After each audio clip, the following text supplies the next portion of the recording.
I guess it's only fair that I start out this video with one of my own unpopular opinions, which is that I like Creature of Kapu Cave. I like it. I enjoy the Frass puzzle. I enjoy sorting dead bugs, and you can't change my mind.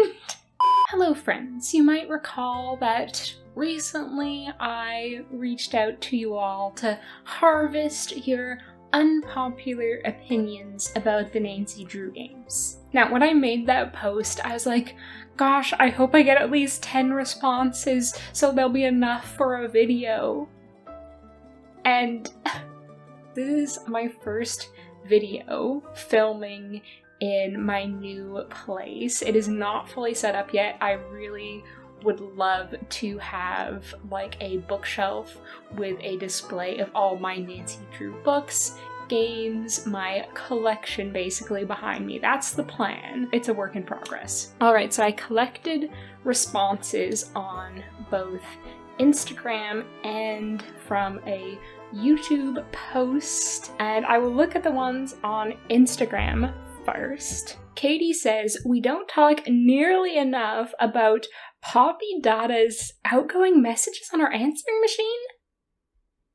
Yeah, I don't talk about that because I didn't know they were a thing. Oh my god, I'm actually planning to play Secret of the Scarlet Hand soon, and hopefully I remember to check those because I am very intrigued, Katie. I'm very intrigued. Cozy Mystery Gal says, calling Ned is boring. I completely agree. He never has that many interesting things to say. Maybe it's because, consider this, Ned is boring. I think I've cracked that mystery. Mariah says, the Captive Curse is perfect. No notes. This is actually perfect timing because I've just been polishing up a script about how much I love the Captive Curse. So yeah, I think it's definitely underrated, Mariah, and you will see more of my love for it hopefully soon. I do like pre-plan my videos like well in advance, so some point this year that'll be coming out. Mariah also says Oscar Dvorak is hot. I've never thought about him in this way. I don't know if I'm ready to think about him in this way. I can understand why a well-dressed man is hot. Like, I can see why that's appealing. Mariah also says, I love the Mousetrap game in Trail of the Twister and was so excited to do it 4 times. Now that is an unpopular opinion. Mariah understood the assignment. Like, I don't mind it the first time.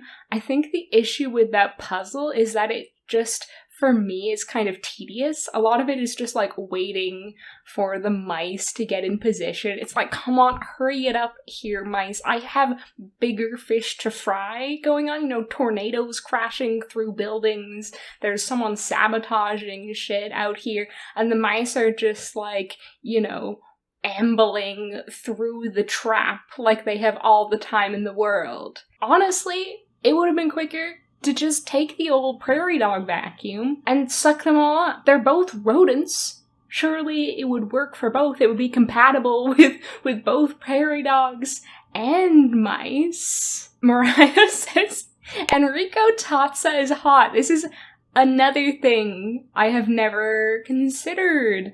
I feel like my main emotion that I associate with Enrico Tazza is just fury, pure unadulterated fury when he says, I got the last tricks, I can have the cards left on the table. Oh my god.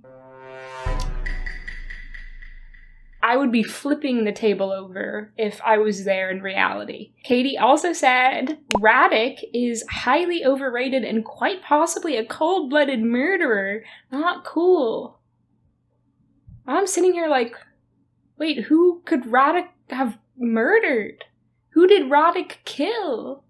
Please tell me. Katie, I need to know. Katie has, like, just introduced 2 things I had no idea about. The Poppy Dada messages and the Roddick being a murderer theory. Like, what is going on? I pride myself as a Nancy Drew scholar, and I have been aggressively humbled in the space of, like, 5 minutes. Alex says, her should break up the Nancy and Ned pairing, get rid of Ned, and leave Bess and George in phone contacts instead. As much as I would love that, I don't think they would ever do it. I think there'd be too much of an outcry about it. But yeah, bring back Bess and George. Where the heck are they? I miss my girls. Honeymoon Cake says, Bess and George aren't great friends. They're rude on the phone in early games and ditch her and Shadow at the water's edge. Well, yeah.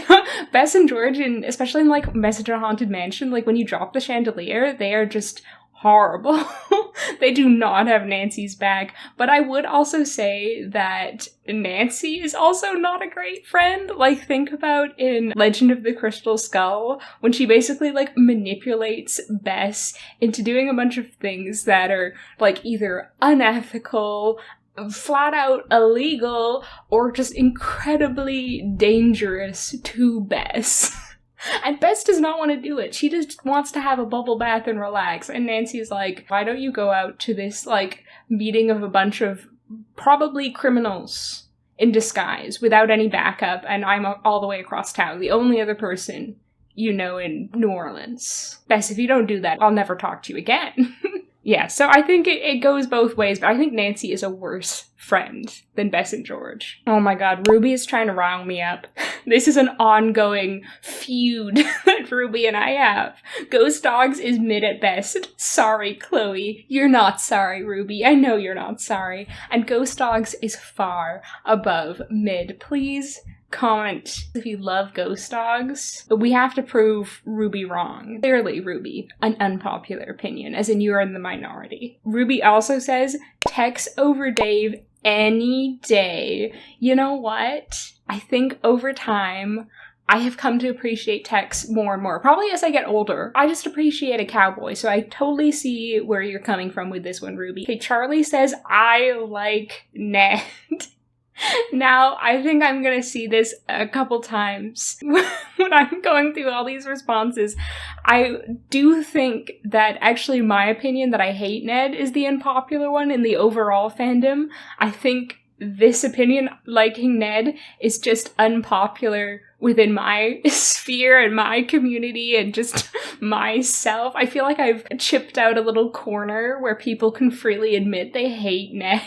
But overall, I think most people like Ned. I know, it's strange to think about. It's concerning.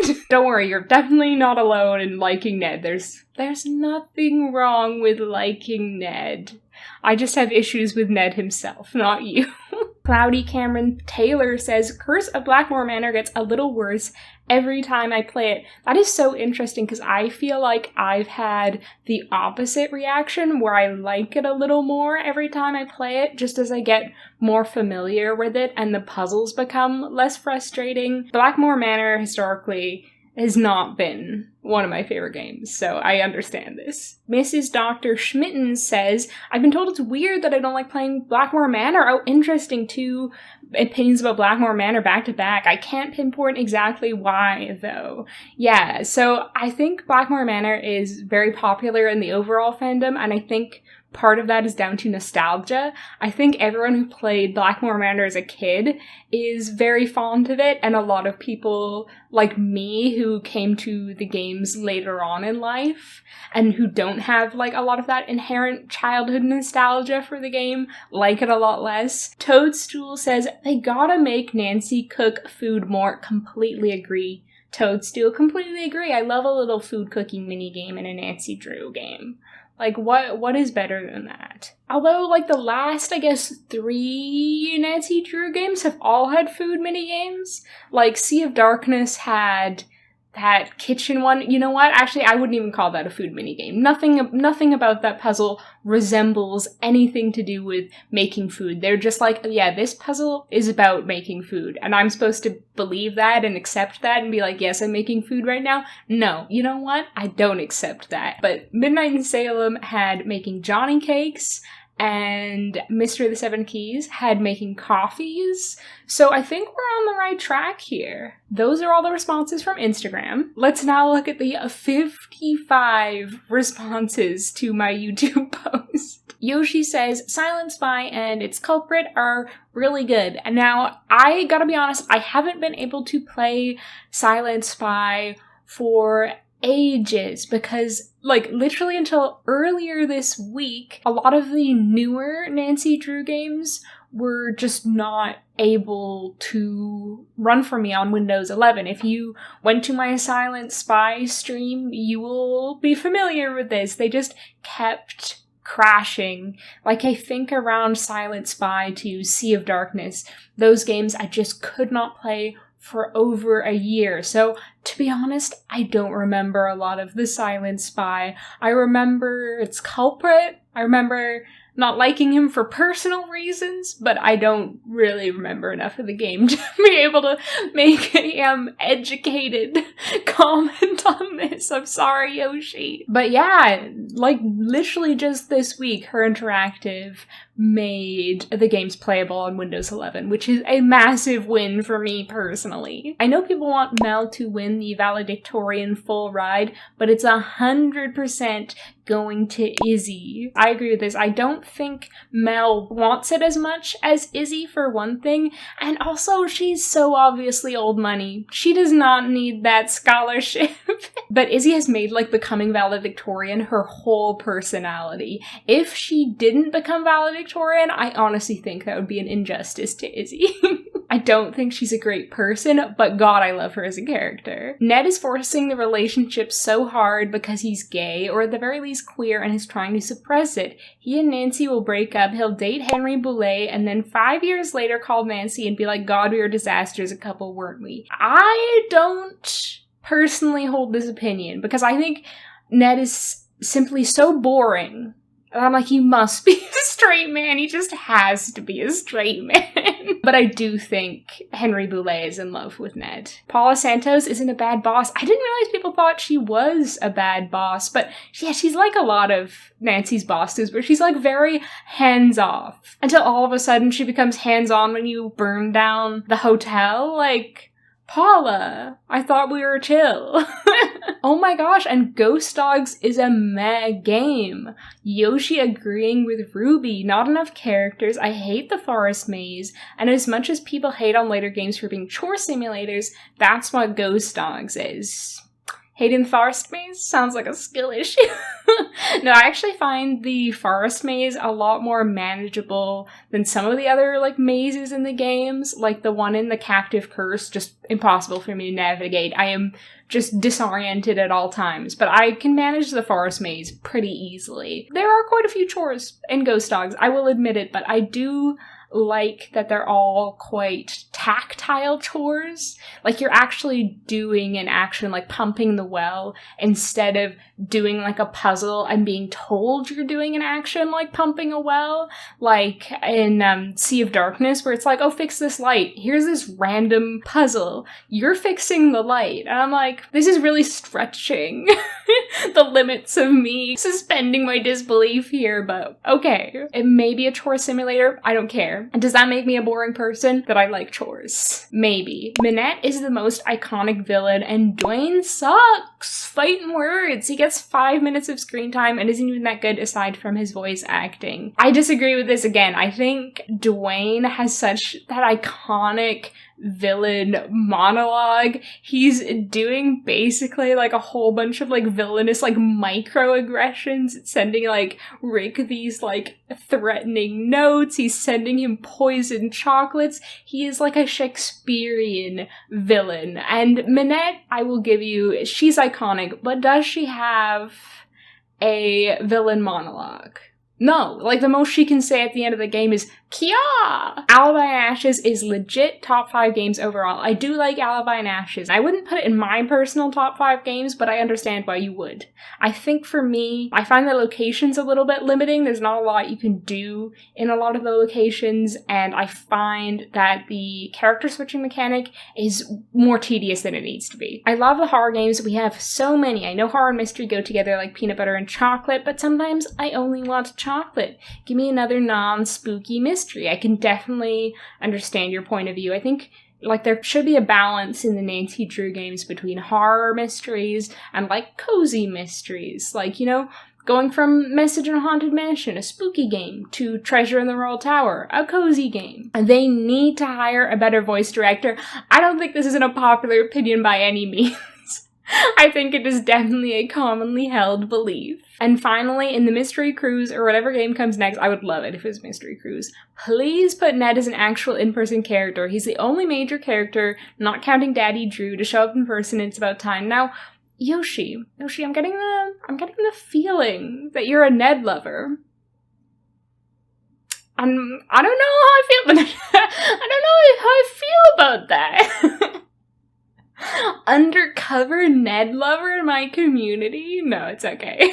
I think it would be really interesting to see Ned as an in-person character. I don't think they'd ever do it, just because, like, at this point it's too late. People's expectations are too high. It's like with when they introduced Sunny June into the game, no one was completely satisfied, and for Ned, that sensation will be, like, multiplied. And I think her Interactive are in kind of a precarious position right now, where they've won back some goodwill they lost from the whole, like, Midnight in Salem debacle, but they're still kind of, like, on a pinhead, like, where it can easily, like, veer back into kind of, like, a more negative territory. I think a lot of people are still not 100% happy with the direction they're going in. So I think it would be kind of dangerous for them to do that and then get a lot of kind of negative feedback about Ned, because, again, like I say, no one would be satisfied if they put Ned in as an in-person character at this point. A.D. Holland says, Kareen is the best villain, well, the smartest, covered her tracks, psychologically took down her competitors, extreme historian, I'd like 16 or 17, she's going places, brackets, after juvie. Yeah, I can see this, like, you know, all the other girlies at Waverly Academy were like, oh, I gotta do extracurriculars to put on my resume to look good for college scholarships. And they're doing things like, you know, like choir and debate club. But Kareen is, like, thinking out of the box. Her extracurricular activity is, like, blackmailing her fellow students in a plot to recover Edgar Allan Poe's lost manuscript. Like, she is on a complete other level than these girlies. And all that on top of her schoolwork? Yeah, she's like a little powerhouse. Ooh, Red says, I never want Ned to be a physical character. A very different opinion. I feel like the level at which their graphics are at wouldn't live up to what we all have in our heads exactly, Red. And, like, even his personality and I think the way he's portrayed in the game also wouldn't live up to what we all have in our heads. Oh, Andrea says, Fox and Geese isn't hard. You're just bad at it. Wow, I thought we were friends, Andrea. No, it is hard. It is hard. Shut up. And Andy comments, I came here to say this exact same thing, word for word. I think it's very impressive that you're all good at Fox and Geese, but you don't have to come for me like that. Pistachio Consumer says, I am a Ned sympathizer. He may be boring, but even if he's frustrated with Nancy, he always apologizes and tells her how much he believes in her. This is true. I will admit that is true, but I think that's part of the reason why he's boring for me. He never does anything unexpected. Like, if in real life I was friends with Nancy, I'd be like, wow, Nancy, your boyfriend is so nice and so good at communicating. I'm so happy for you. But in a video game, he's just not entertaining at all. Oh my god. Talking to him is like talking to a stale crust of bread. Sorry, Pistachio. I respect your opinion. Even if I just called one of your favorite characters a stale piece of bread. Okay, Mandy says, I've got one. I think Midnight in Salem is better than Mystery of the Seven Keys. Mid has the Hardy Boys and Deirdre. It has lots of problems, so many. But while Seven Keys may have improved on some of the technical stuff, it didn't have any returning characters, and I wasn't that excited about the new ones, except Puppet Guy. I read someone saying recently, it might have been on the Nancy Drew subreddit, something to the extent of, like, they've come to like Midnight in Salem more over time due to the nostalgia factor. There's, like, now enough of a separation from that game where they can feel, like, nostalgia about playing it and about, you know, the time that it was released, which I think is definitely fair. Not saying that that's completely, like, why Midnight in Salem might be better than Mystery of the Seven Keys for you, but I think For me, I felt that a lot recently. I think this is a very fair opinion. I think the Hardy Boys and Deirdre kind of redeem the game in a lot of ways. I think all the other characters are kind of forgettable, to be honest, and I also kind of feel like the characters in Mystery of the Seven Keys could be more distinctive and have more of a personality as well. Catherine says, Lonnie Manella's voice acting gets really cringy in the later games. She's brilliant in the earlier ones, but as time goes on, I feel like she struggles with sounding youthful, and hearing a 60-something woman using slang terms makes me cringe. I think that's definitely true, and it was interesting when I was doing my research for my iceberg video.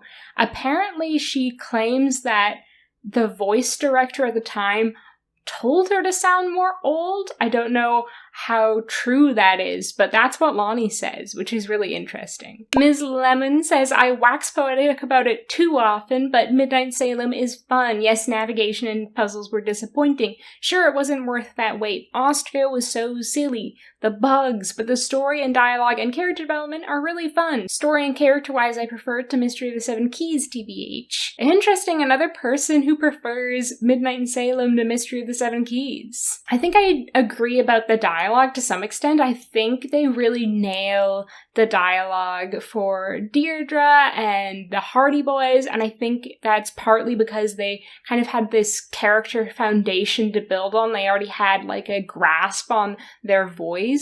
But all like the dialogue and the new characters, I really like struggle to care with them, honestly. I think they have a lot more of a struggle developing characters from scratch in the more recent games. But yeah, I really like the setting of Midnight in Salem. I like getting to go to Salem, and I like the historical elements to it. Libby says, unpopular opinion, I think Sheriff Humber was right about Dirk Valentine. He says in his diary, not meant for anyone else to read, that Dirk stole Miner's wages and lied to Francis about it, and he has no reason to misrepresent that in his own diary. I think Dirk was a narcissist, obsessed with turning himself into a legend, and he sold Francis a story that he was Robin Hood and she was his Lady Marian to make the legend complete.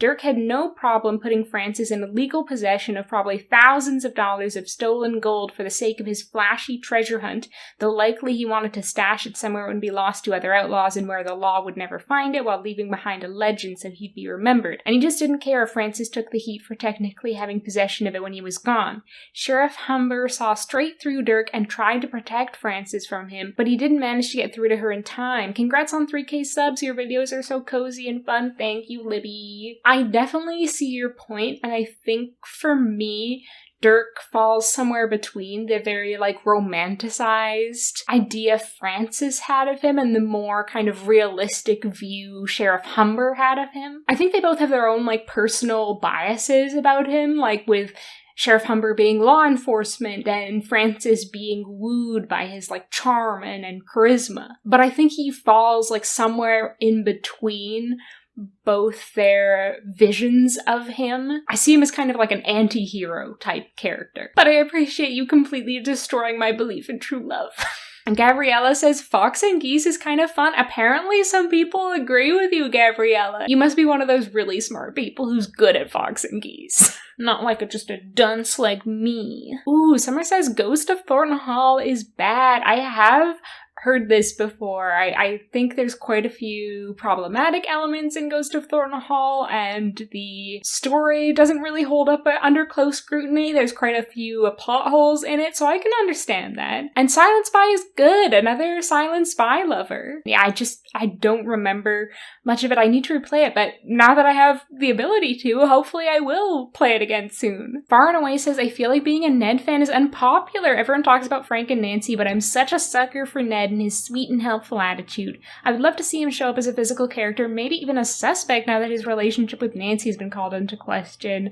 That's interesting. A lot of people having opinions about Ned showing up as a physical character on opposite ends of the spectrum. Being a Ned fan is perhaps not as unpopular as I make it seem. My impression is that 10% of people ship Nancy and Deirdre, or other Nancy ships like Nancy by herself. I've seen that a lot. A lot of people want to see Nancy just single and thriving. I respect that. And then the other, what's half of 90? Mads. 45? I'm gonna have to Google this. It is 45! I shouldn't have doubted myself. I'm never doubting myself again. Yeah, and then 45% of people ship Nancy and Ned, and then 45% of people ship Frank and Nancy. Don't worry, I don't respect you any less for it, even though it's an unpopular opinion with me. Ooh, Prophet says I really, really like Shattered Medallion bold with the two reallys. I get where people don't like it. For me, it came to my life in a time when I needed some nostalgia and joy pretty desperately. I didn't even know they were still making new games at that point, and seeing it on the shelf at Target just reignited something that I'd lost in me, I think. So for that, it'll always be one of my favorites. I can totally understand that, Prophet. I think it again ties into that comment I was referencing about people feeling nostalgic for Midnight in Salem because they're looking back on that time in their life and feeling fond memories that are attached to Midnight in Salem. I think nostalgia is a massive part of liking the Nancy Drew games, whether you grew up playing them as a kid or you came to them later in life like I did. They're just also so evocative of that particular era in gaming that doesn't really exist anymore, even within the Nancy Drew games. So yeah, I can completely understand having a lot of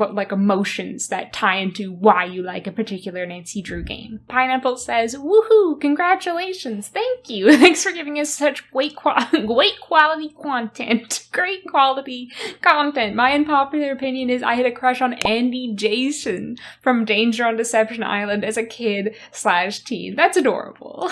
Especially being a kid/teen, you can't help some of your crushes. I had a crush on this celebrity realtor from a reality TV realty show when I was 11 for no discernible reason.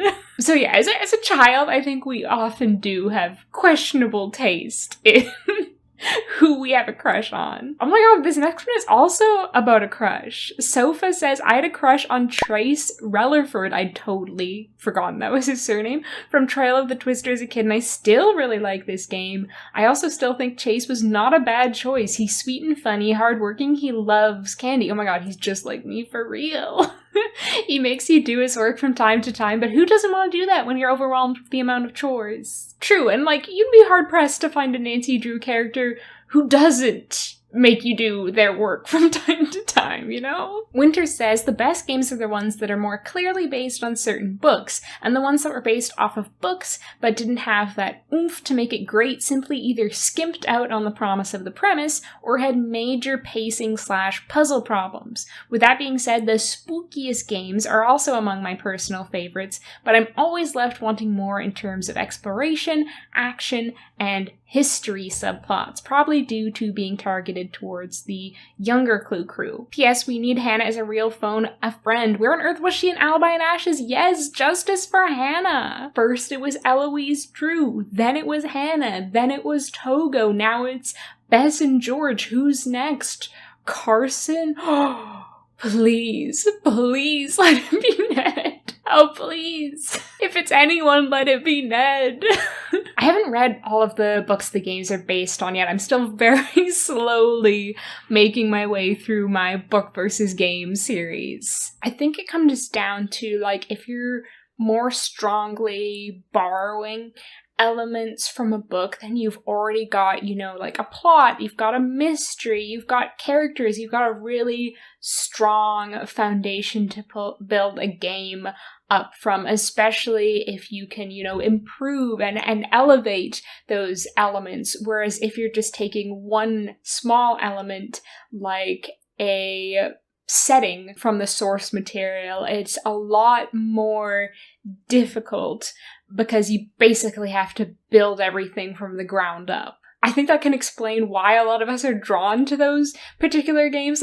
You just basically have listed all of my favorite games within those, first set of brackets. But it's interesting that you don't like the historical subplots, because that's something that I really enjoy in the games, although they can be quite hit or miss when they're really strongly developed.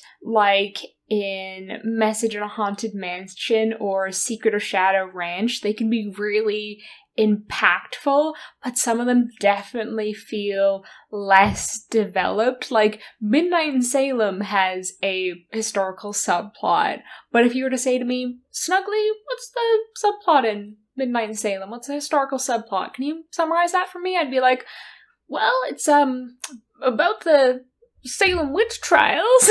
You'd probably be like, well, yeah, Snuggly, I could have told you that myself. Thanks for nothing. But then I wouldn't be able to go on from there and tell you more about the historical subplot, because I do not know. Mary says, unpopular opinion, her interactive shouldn't have had writing an essay be a requirement for kids who wanted to game test because I couldn't write, thus painfully excluding me from the Nancy Drew game test experience I deserved. I agree, you did deserve it. It's cruel. It would have added a lot to your personal lore being a Nancy Drew game tester, I think. But I'm really interested to know if anyone watching this video did get to game test the Nancy Drew games as a kid, or even if you applied. Let me know if you did and what your experience was, if so, because I'm so curious. Andy says, I'm not quite sure if it's controversial, but Nigel from Blackmore Manor deserves more hate. Poor Nigel, he's just like a little nerdy twink who ate a tomato once when he was small, and it has impacted every element of his life since then. What has he done to deserve this hate? But no, I can understand why you wouldn't like him. He's a bit pretentious, but I don't know what it is about me. I find myself loving a lot of the characters that everyone else hates. Maybe it's just that I love an underdog, but yeah, a lot of my favorite Nancy Drew characters are like the ones who are like annoying or just really mean. Jay says, my unpopular opinion is that they should have let us play as the other characters in more games. I love getting to play as Bess in Crystal Skull and the whole gang in Alibi and Ashes. I even like playing as the Hardy Boys. It's really fun to let Nancy's friends do some sleuthing because it makes their frequent involvement over the phone feel more justified and logical. Plus, the interplay between different characters' actions is always interesting to me. I think it would be fun in the future if you could swap to another character who's back at home in River Heights trying to help Nancy research while she's far away. That combined with more frequent use of time-passing mechanics would really liven up the game world, in my opinion. This is interesting because I don't think I 100% agree, but I do really like the idea of swapping to another character who's in River Heights while Nancy's like on a trip abroad. I think it'd be really cool to swap between the two like very different settings. And I always want to see more River Heights in the games. But yeah, I do find the character switching quite tedious at times, and it can really like kind of take me out of the game at some moments. Fact Guy says, Shadow at the Water's Edge is a pretty overrated game. People sing its praises for it being one of the scarier games, having an emotionally gripping subplot about grief and trauma, and it being OMG Japan! With that being said, the characters are pretty unsubstantial looking back at it. I mean, yeah, try to tell me like one personality trait of Milwaukee. I dare you. I find the location to be okay. The Ricken is a bit too claustrophobic for my liking, with the only interesting place, in my opinion, is the secret bathroom at the end of the game. I don't know, I like that. I think being claustrophobic adds to like the creepy atmosphere. And the puzzles, specifically the Sudoku and the nonogram puzzle, those two puzzles stall the game for way too long. It just makes the experience and momentum of the game drag on. Yeah, I can agree with that. There's definitely way too much Sudoku, but I like the nonograms. Iray says, I hate the Haunted Carousel game. It's so short, and most of the puzzles are not even puzzles. You just run around in circles trying to complete a scavenger hunt. And don't get me wrong, I like a good scavenger hunt. I like the one in Secret of the Old Clock a lot, but not when it's basically the whole plot of the game. This is interesting because I feel like Haunted Carousel is one of those games where you either love it or you hate it, and I feel like this person is definitely one of the haters, but I like it. I think it's fun and goofy, and I definitely like a good scavenger hunt, and I like it when it's the whole plot of the game. I am a scavenger hunt girly. Thrum says, Ghost of Thornton Hall is an overwrought schmaltz fest that recycled all of its redeeming traits from other games. Wow, that is some bold wording. Obviously, you're not the only one who doesn't like Ghost of Thornton Hall, but I kind of disagree. Like, some of my favorite elements of Ghost of Thornton Hall are like the setting, the atmosphere, the characters, and I don't think those are all recycled from other games. I think they all feel very unique to Thornton Hall. But since we're having this conversation and overall Schmaltz Fest that recycled all of its redeeming traits from other games, Shattered Medallion. Not that it has any redeeming traits. Let's say it's recycled all of its traits from other games. But yeah, everything about the Shattered Medallion is just like a worse version of things from other games. And I will not redact that statement. Matthew says, Message in a Haunted Mansion is a bad mystery. Matthew, it took a lot of bravery to say that to a known Message in a Haunted Mansion girly. Yes, the game is iconic and is still a favorite. Oh, okay, you're not completely hating on it, that's fine. But the premise is lacking. Lewis Chandler is committing random acts of vandalism so that he can find gold. Abby's pretending the place is haunted for publicity, and Rose invited Nancy out for a few chores. Being that it's an older game, the dialogue and questioning is very limited.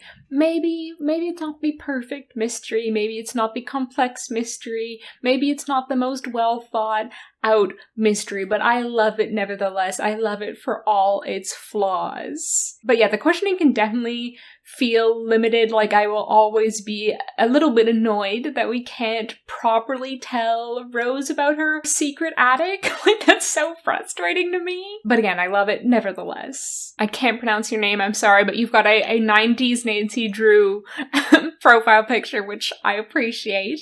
Congrats on the 3K, you deserve it. Thank you so much. I only played 13 out of 34 so far, so my Nancy Drew game opinions are probably limited so far, and I'm not savvy which opinions are popular or not, but I liked Trail of the Twister. Okay, you know what?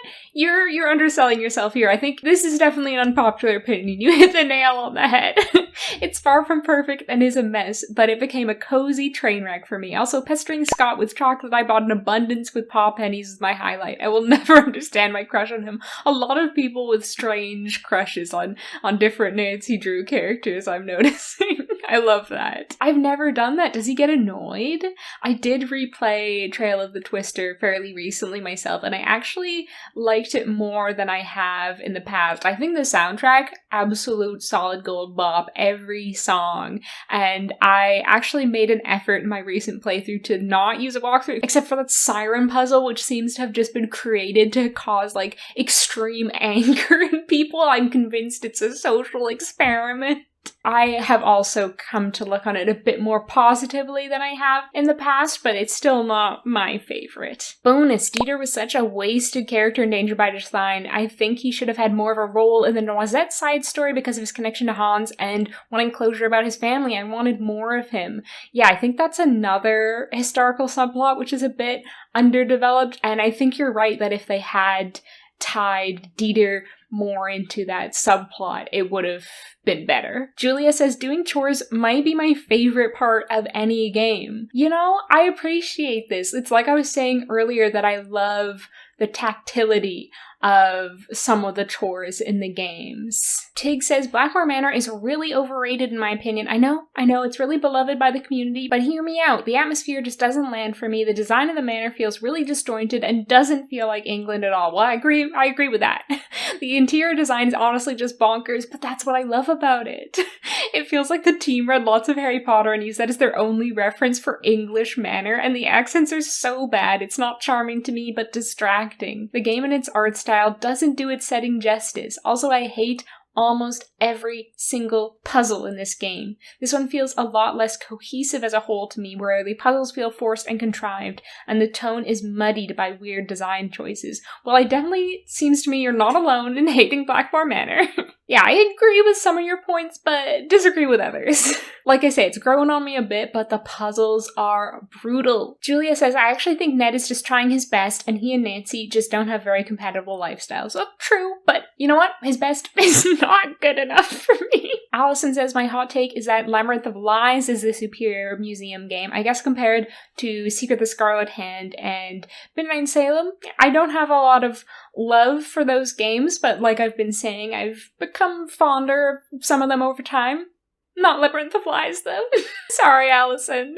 Thank you. Palm says, I love the final monogram puzzle in Shadow at the Water's Edge and have a save file for it so I can go back and redo it whenever I want. That is dedication to your favorite puzzle. I actually really love the nonogram puzzle as well, but I haven't committed quite so much that I have a save file for it. I love that. Fluffy Monkey says, Nancy's clothing choices aren't that unfashionable. Some of the clothes we see in her suitcase are button-ups, mom jeans, and yes, the horse shirt. Button-ups are timeless, mom jeans were popular at the time and are again. The horse shirt is actually kind of cool. Okay, sure it gets a little dicey in Phantom of Venice, but overall, not as bad as everyone makes out. I think there's a couple things going on with why, like, Nancy's fashion has been branded as, like, unfashionable, and I, like, do agree with you to a certain extent. I think part of it is that in the, like, original books, she's described as being, like, ultra chic, like, very put together, like, business casual every day on the regular, like, wearing little pumps and little, like, Chanel suits, whereas in the game she dresses a lot more casually. But I think as well she often wears clothes that aren't, like, expected for her age. Like, mom jeans, it's in the name. Jeans for moms, for older women, not for 18-year-olds. Like, obviously, people who are not moms wear mom jeans like I do all the time, but I think that's just, like, the perception, and especially, like, in the early 2000s when a lot of the games were coming out where, like, low-rise jeans were more the style, then maybe mom jeans felt, like, a bit more old-fashioned at that point. And then the graphic tees, I think a lot of them are, like, cute and fun, and I love that Nancy wears them, but they do kind of remind me of, like, the graphic tees I bought from Blue Notes when I was, like, 12 years old. So, like, in some sense, she wears clothes that are kind of maybe perceived as being, like, older than her age, and maybe some that are perceived as being, like, younger than her age, although I don't think we should tie clothing necessarily to any age, but I think that's probably where the kind of, like, idea of her being unfashionable comes from. Dr. River Who says, in Mesh in a Haunted Mansion, I feel like the maze game on Lewis's computer is too meta. Like, we are already playing a video game, now we need to play a video game in the video game. I actually do like video games in video games. I think that's super fun. But my issue with it, it's just not at all believable as, like, a form of cybersecurity. It just makes it way too easy for people to hack into your computer. Like, what's even the point of having a password if you can just play, like, a simple maze game to unlock the computer, you know? Egg says, oh, another Blackmore Manor hater. This is really interesting. I think there's quite a vocal subset of the fandom who are really passionate and love Blackmore Manor, but apparently it's not, or maybe not as unpopular as we thought, to not like Blackmore Manor. But you also don't like Treasure in the Royal Tower? Now I'm questioning your taste, Egg.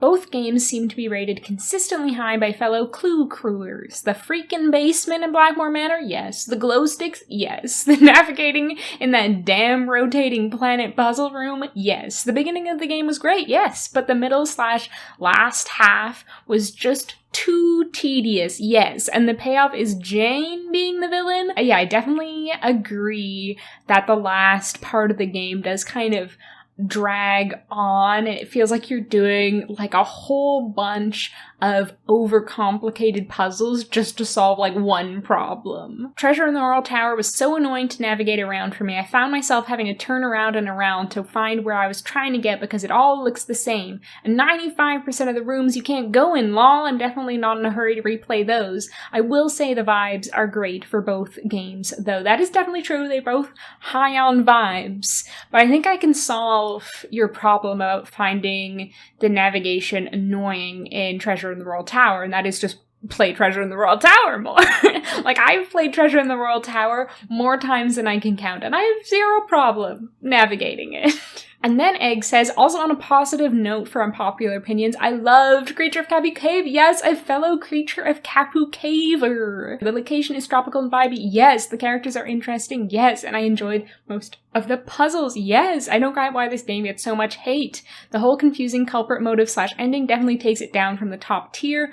Fair, but it ranks pretty high in my book. Also, congrats on the subscribers, thank you! Watching your content is such a little treat for me, aw.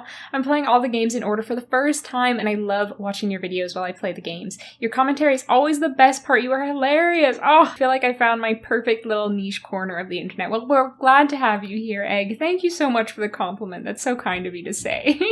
I hope you have so much fun playing all the rest of the games. That's awesome. Yeah, I think one of the reasons why people hate on Creature of Kabu Cave is because there is no Creature of Kabu Cave, and also the ending, as you pointed out. But yeah, like you also said, the location is very tropical and vibey. I love it. It's like a vacation in video game form. Eleanor says, in popular opinion, as someone who has only watched Nancy Drew playthroughs on YouTube and not played the games themselves, the Shattered Medallion wasn't as bad as people made it out to be. I found Patrick and Bess's dialogue and delivery so bloody funny. I've read a few people saying they did Bess dirty, as she was unlike herself, but as someone who likes the comforts in life and is not an outdoors girly like her, I would equally be as frazzled and out of sorts if I was put in that camping / competitive survivor situation.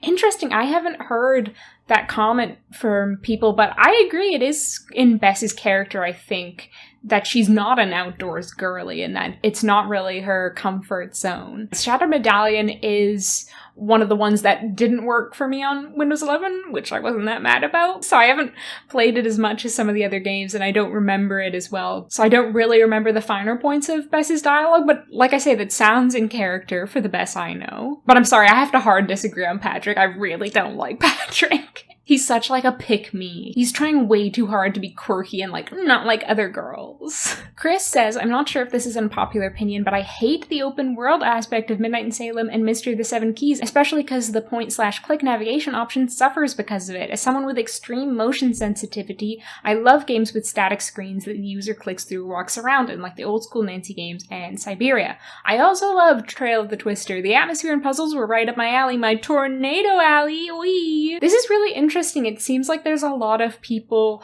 hating Blackmore Manor and loving Trail of the Twister. Very unpopular indeed, but interesting to see.